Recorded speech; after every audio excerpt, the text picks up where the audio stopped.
वो खबर जिसने चिंता बढ़ाकर रख दी है।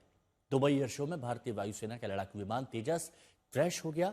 यह हादसा अल मखतूम एयरपोर्ट पर हो रहे एयर शो में एक डेमो फ्लाइट के दौरान हुआ। इस हादसे में तेजस के पायलट की भी मौत हो गई।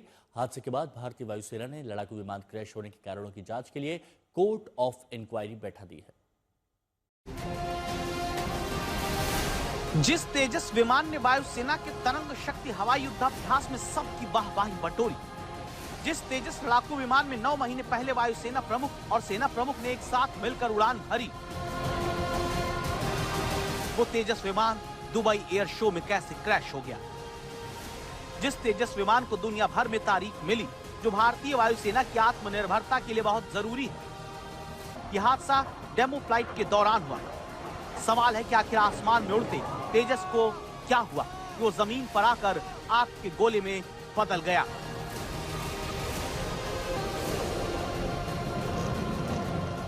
अब आपके सामने 4 दिनों पहले तेजस की उड़ान भरने की तस्वीर है, जिसमें तेजस ने पूरी ताकत और शान के साथ अपनी उड़ान पूरी की। लेकिन 2 दिन में ऐसा क्या हो गया कि जिस तेजस ने सुरक्षित उड़ान भरी वो हादसे का शिकार हुआ। इसे उड़ा रहे फाइटर पायलट भी अपनी जान नहीं बचा पाए। यह हादसा दुबई के अल मखतूम एयरपोर्ट पर आयोजित हो रहे एयर शो में होता है। भारतीय समय के मुताबिक दोपहर 3:40 पर यह हादसा एक डेमो फ्लाइट के दौरान हुआ। विमान के गिरते ही उसमें आग लग गई और हवाई अड्डे के ऊपर काले धुएं का गुबार देखा गया। इस हादसे में तेजस के पायलट की भी मौत हुई। वहीं भारतीय वायुसेना ने लड़ाकू विमान क्रैश होने के कारणों की जांच के लिए कोर्ट ऑफ इंक्वायरी बैठा दी। हमें कुछ पता नहीं चल रहा एक्चुअली क्या हुआ है, बट जो भी हुआ it is definitely some technical malfunction, और वो जो है इंक्वायरी रिपोर्ट इसको पूरी तरह से जांच करेगी और ये रिपोर्ट पेश करेगी कि क्या हुआ है एग्जैक्टली। भारत के तेजस का हादसे का शिकार होना एक बड़ा झटका है। इसकी वजह हादसे की जगह को बताया जा रहा है। दुबई एयर शो में इंटरनेशनल विमान का प्रदर्शन किया जाता है।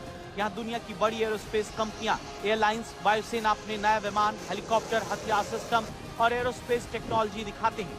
5 दिन के एयर शो का शुक्रवार को आखिरी दिन था, जो तेजस के क्रैश होने की दुखद खबर के साथ खत्म हुआ। जब कोई एयर शो होता है तो उसमें वही एरोबैटिक्स होते हैं जो युद्ध के मैदान में प्रदर्शित किए जाते हैं, जिसको करने में हमारे पायलट सक्षम हैं। और किन कारणों की वजह से ये क्रैश हो गया, इन सब के लिए कोर्ट ऑफ इंक्वायरी का गठन हो चुका है, जैसा कि भारतीय वायुसेना ने अभी कहा है। और इन सब चीज़ों की जांच होगी। जांच में ये पता लगाया जाएगा कि क्या वो कारण थे जिनकी वजह से ऐसा क्रैश हुआ। हादसे से एक दिन पहले सोशल मीडिया पर दावा किया गया था कि तेजस फ्यूल लीक की समस्या से जूझ रहा था। हालांकि रक्षा मंत्रालय ने दावा किया कि तेजस का तेल रिसाव वाला वो वीडियो फर्जी है। भारतीय वायुसेना ने इस दुखद घटना पर गहरा शोक जताते हुए कहा कि वो इस कठिन समय में मृतक पायलट के परिवार के साथ मजबूती से खड़ी। हादसे के कारणों का पता लगाने के लिए कोर्ट ऑफ इंक्वायरी गठित की जा रही है। अब सबसे बड़ा सवाल ये कि तेजस क्यों क्रैश हुआ। वीडियो में दिख रहा है कि तेजस अपने डेमो रूटीन के दौरान सामान्य उड़ान भर रहा था। अचानक उसकी ऊंचाई कम होने लगी, वो तेजी से नीचे गिरने लगा।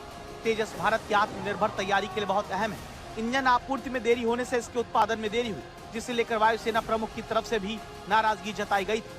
पिछले साल भारत में तेजस को वायुसेना प्रमुख के अलावा दुनिया के 4 बड़े देशों के एयर चीफ ने उड़ाया था, जिसमें फ्रांस, स्पेन, जर्मनी और ब्रिटेन शामिल थे। 2 साल पहले भी ये दुबई एयर शो में शामिल हुआ था। लेकिन इस बार ये क्रैश क्यों हुआ, वायुसेना इसका जवाब जल्द से जल्द ढूंढना चाहेगी।